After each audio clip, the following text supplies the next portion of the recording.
Boa noite a todos, sejam bem-vindos a mais uma live do Becri. Hoje, para apresentar o relatório referente ao mês de novembro. Deixa eu compartilhar aqui a tela com vocês, só um minuto. Está compartilhando, né, João? Certinho. Beleza. Bom, pessoal, a gente sempre dá uma passada no cada tópico do relatório, né? Peço um pouco de paciência, porque tem sempre cotistas novos que vão assistir essa live, então a gente reforça alguns pontos, tá? E o primeiro deles é aqui o mailing, né, do Becri.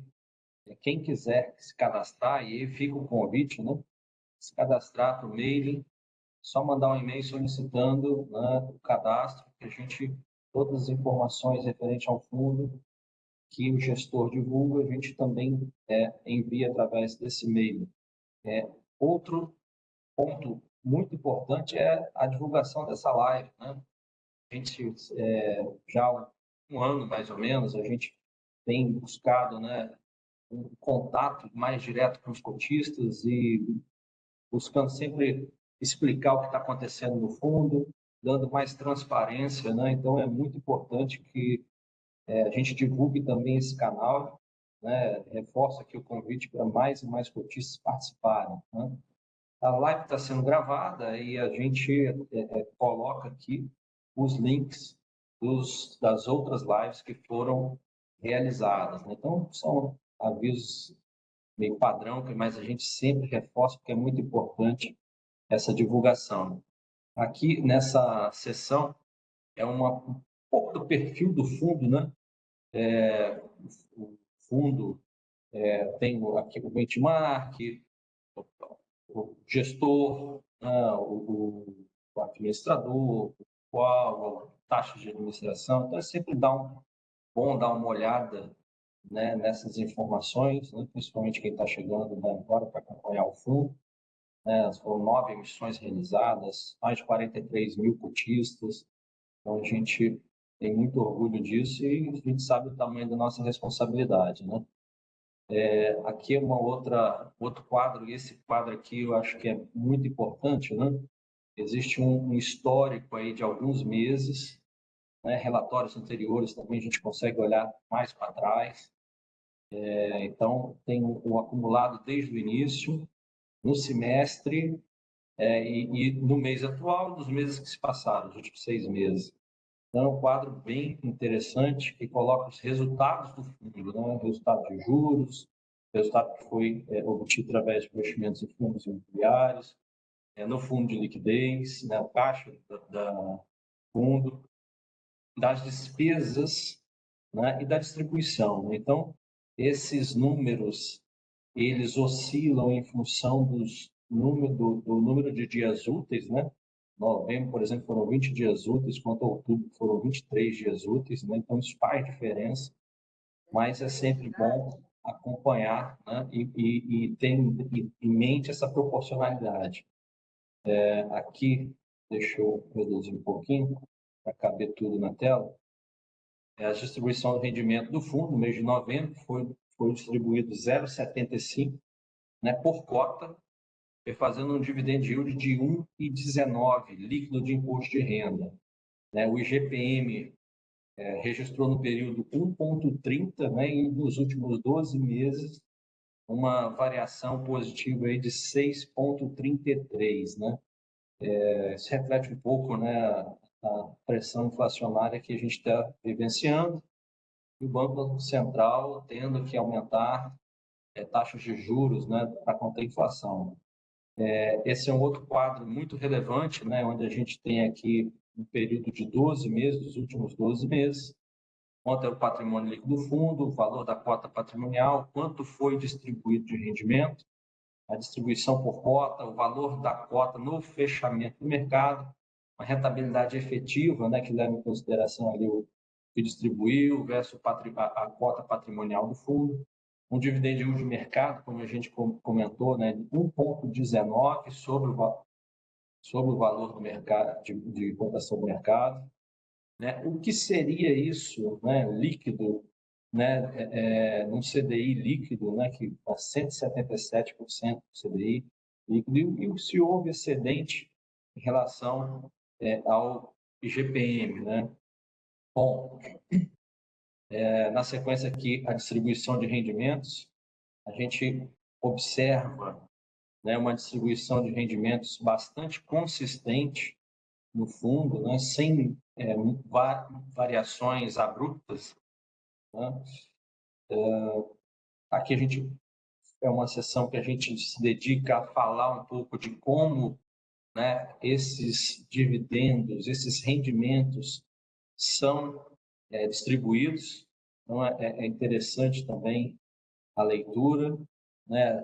Tem um quadro aqui de inflação, que a inflação ela acaba impactando na distribuição dos rendimentos, né? Porque a gente distribui inflação mais os juros, né, recebidos dos ativos.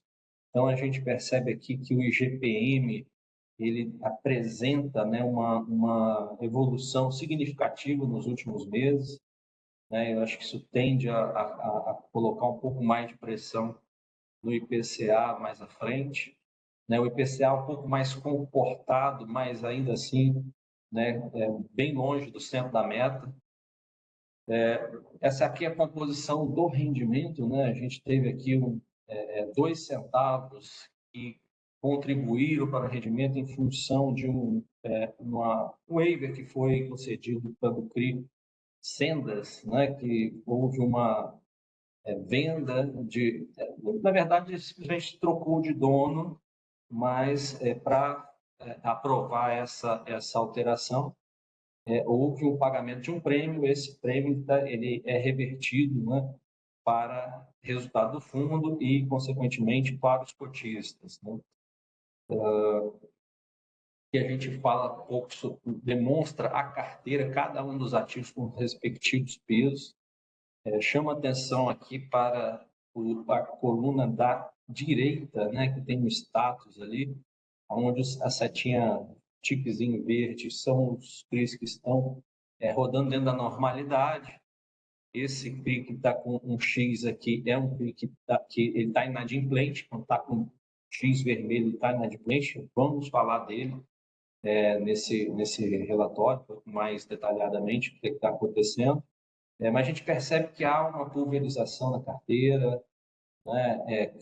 Quando tem essa exclamação, é um CRI e ele passou por um processo de waiver, né? Então ele está ali dentro de novos parâmetros, né? Ou com waiver de fluxo, ou com uma repactuação. Então a gente também detalha isso no final do relatório, com uma seção específica para isso, tá? Por ordem crescente, né, de peso. Então, quanto mais para baixo, menor os CRIs, né?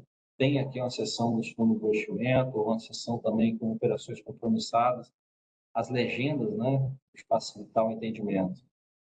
Aqui também uma parte do relatório que ele aborda, né, a composição da carteira, o que é fundo de investimento imobiliário, o que é CRI, o que é fundo de caixa, a composição do spread, né, por indexador. Isso é interessante também, né? A gente percebe aqui uma predominância do IPCA na composição da carteira. Setores, né, corporativo se destacando e outros mais segmentos. A gente tem uma parcela muito pequenininha em operações subordinadas, o série mezanino. Nossa predileção é pelas cotas sêniores, né, a distribuição geográfica, né, e informações a respeito da duration/indexador. Então, acho que são informações que agregam, né, que dão uma visão geral sobre o fundo de investimento, que vale a pena dar uma olhada, e nós estamos aqui à disposição para esclarecer qualquer dúvida, tá? Bom, falando aqui sobre o comentário do mês de novembro, né? O mês de novembro foi um mês bastante movimentado aqui para nós, né? O BCRI encerrou o mês de novembro com 56 milhões em caixa, 10,42% do patrimônio. Desse montante, 17,8 milhões estão alocados em operações compromissadas lastreadas em CRI e 4,69 milhões foram destinados à distribuição de rendimentos. Essas operações compromissadas, elas é uma forma de otimizar o caixa, né? Enquanto a gente não dá um destino definitivo, a gente faz essa operação compromissada, que é uma operação com compromisso de recompra e contra o Banco Votorantim, né? E tem como garantia um CRI, né? Nessa operação. Então, é bem tranquila, bem bastante comum no mercado. Além disso, né, a gente está com caixa relativamente alto, 10%. Estamos trabalhando para aplicar esses recursos, né? Desses 56, 11 milhões já estão comprometidos com o CRI Next, né, o CRI Pinheiro de Sá, que vai ser gasto mediante o andamento das obras, né? É uma operação bem interessante, que tem uma rentabilidade também bastante atraente, né? IPCA mais 12,5% ao ano, né? Então, a gente tem ali um compromisso e as obras andando, o recurso vai sendo aportado. Então, parte desse caixa vai sendo consumido, né? E precisamos reservar esse recurso, obviamente, né, para que a gente faça honra esse compromisso. Distribuímos um rendimento aí de 75 centavos por cota, como eu falei mais no início, com dividend yield de 1,19%, 29% foi referente à correção monetária, inflação, né? 68% referente a juros, 3% desse montante, 2 centavos, refere-se ao prêmio pago pelo Quincem, conforme um acordo na Assembleia ocorrido em outubro, né? E como eu comentei, as lojas, né, eles estavam com um proprietário, esse foi feita uma reestruturação, passou para outro proprietário, e para autorizar essa transação, foi ofertado aos crisistas, né, um prêmio, e esse prêmio se reverteu, né, em função dos cotistas do fundo. Bom, no mês passado, nós falamos no relatório que tinha efetivado a aquisição de uma nova série do CRI-PHV, né, e estamos mantendo na carteira 2 séries. Uma que foi emitida em 2019, uma em 2024, e compartilha a mesma estrutura de garantia de risco de crédito corporativo, onde a PHV Engenharia é, né, a devedora. O racional aí para aumentar a exposição, a gente está vivenciando um momento aí de aumento da taxa, né, Selic, algumas incertezas, o indexador CDI ele, né, tende a dar uma contrabalanceada, aí a gente está com IPCA na carteira, a maior parte IPCA, então eu acho que é interessante também termos outros tipos de indexadores na carteira e com uma taxa bastante atrativa, né? Foi CDI mais 3,51. Né? O CRI ele possui um histórico de bom, né? Não teve nenhum evento de inadimplência, nem atraso nos seus pagamentos, no fluxo, né? Conta com uma robusta, né, robustas garantias, né, com alienação fiduciária de imóveis, aval do sócio, de empresas. Então, foi assim, achamos interessante aumentar a exposição nesse ativo, tá? Bom, para fazer frente, a PHV incluiu outros imóveis performados em regiões valorizadas de Belo Horizonte. Então, o CRI tem esse racional, nós aumentamos a exposição, né, no CRI PHV. Estamos buscando também outras oportunidades no mercado secundário, e uma das oportunidades que nós achamos interessante foi o CRI RZK, né, e nós adquirimos 4,6 milhões desse ativo, né, que passou a fazer parte da carteira do BCRI. É um CRI, né, com risco corporativo, lastreado em recebíveis de um contrato de fornecimento de energia solar.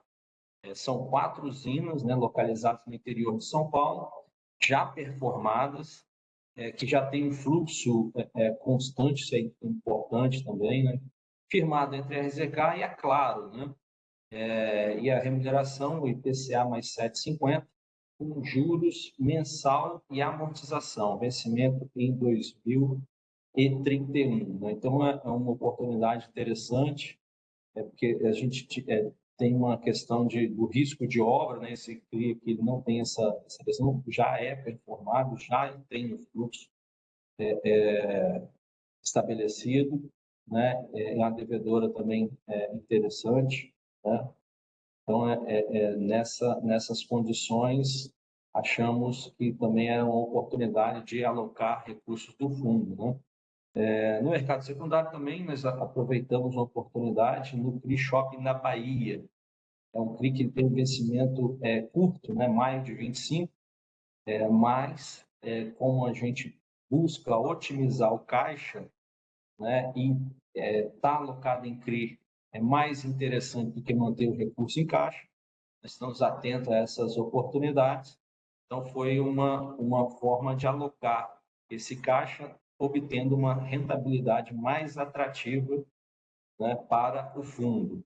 Né? Além disso, em dezembro, né, a gente já antecipa um pouco para os nossos cotistas, nós efetuamos a compra de mais um ativo no volume de 15 milhões, né, que vai constar mais detalhes no próximo relatório, obviamente, porque o relatório é referente ao mês de dezembro, mas é um CRI de risco corporativo que foi lastreado em contrato de sale e leaseback, cujo devedor é o atacadão, né? E a remuneração é IPCA mais 8,11, com 15 anos de prazo. Então, é um devedor, né, bem robusto. Essa operação conta com algumas garantias de imóvel, então é uma operação bem interessante, é uma taxa também bem atrativa, né? Bom, aí a gente fala um pouquinho do CRIPESA, que foi aquele CRI que eu chamei a atenção, que ele ficou inadimplente em novembro, e ele está inadimplente. Né? Houve um atraso no pagamento das parcelas dos 2 CRIs que nós temos na carteira, tanto o CRI 1 quanto o PESA 1 quanto o PESA 2, né? Mas a gente tem assim, uma expectativa, né, de que a garantia que foi dada para o CRI1 seja, né, suficiente para cobrir, inclusive, para liquidar o CRI2. Né? Foi convocada uma assembleia para o dia 19/12, ontem. Essa assembleia não aconteceu porque não houve quórum, mas a proposta de, além de vários itens, né, mas o que é determinante para esse CRI é que tem um problema estabelecido, mas há uma garantia robusta com um valor superior ao CRI, né, que a proposta é que a venda desses terrenos seja revertida para amortizar esses ativos, né? Aí liquidando o CRI1, o que sobrar liquida o CRI2, né? E a gente teria esses recursos revertidos para o fundo para buscarmos outras alocações. Então, o que deve acontecer é a convocação, né, da segunda chamada da Assembleia desse CRI, para que os investidores definam, né, em assembleia o que vai acontecer com esses ativos. Além disso, impede também uma carência em função desse inadimplemento, né, para que aconteça. Mas a nossa expectativa, como eu falei, é que seja aprovada a venda do terreno para fazer frente ao pagamento do saldo devedor desses CRIs. Tá? Aí a gente fala um pouquinho desse contexto, né, de inflação, em novembro, puxado principalmente pelo aumento de preços dos alimentos e transporte. O IPCA apresentou alta de 0,39, alcançando 4,87 em 12 meses. Também tendência de alta, pressionado pelos preços de commodities, agropecuária, carne bovina e soja. O IGPM apresentou variação de 1,30. Né? Como eu falei, a gente está num momento de inflação pressionada, né? Acumulado em 12 meses, 6,33. E aqui, né, a gente convida todos os cotistas para se cadastrarem no nosso mailing list, a gente reforça isso. Também aproveitamos para, né, deixar uma mensagem de fim de ano, desejando um excelente 2025 para todos, cheio de realizações, muitas felicidades. No final do relatório, a gente coloca também essas observações sobre os ativos, né, que estão inadimplentes ou com algum tipo de waiver. Nós já recebemos alguns questionamentos, mas não atualizou de um mês para o outro. É porque, às vezes, não teve uma atualização mesmo, né? Essas informações, a gente mantém elas atualizadas com o que tem de concreto acontecendo. Obviamente que, por exemplo, você tem ali ativos que estão em discussão em corte arbitral, né? Você tem tratativas com advogados para recuperação de crédito, tipo o Quick Proton, mas as coisas precisam de se desenrolar para que a gente consiga atualizar algo que de concreto aconteceu. Então, enquanto isso não ocorre, né, essas informações elas estão realmente atualizadas. Então, a gente tem aqui o CRI-BR distribuidor, o circuito de compras, o GVI, o Croton, né, a CRI-PESA, né, que agora se tornou inadimplente, e, né, como falei ontem, teve uma assembleia que não houve quórum, mas a nossa expectativa é que esse CRI seja resolvido, né, até porque a proposta do devedor é essa venda dos imóveis para amortizar os CRIs. Né? O Scanix também, a gente está em processo, né, em contato direto. Semanalmente a gente tem reuniões de acompanhamento com os escritórios, né? Então, parece estar estático, mas existem, né, um trabalho, né, que é de acompanhamento e de busca por uma solução que tem sido desenrolada. Né? Então, pessoal, é isso que a gente tinha para atualizar no mês de novembro e eu fico à disposição para perguntas.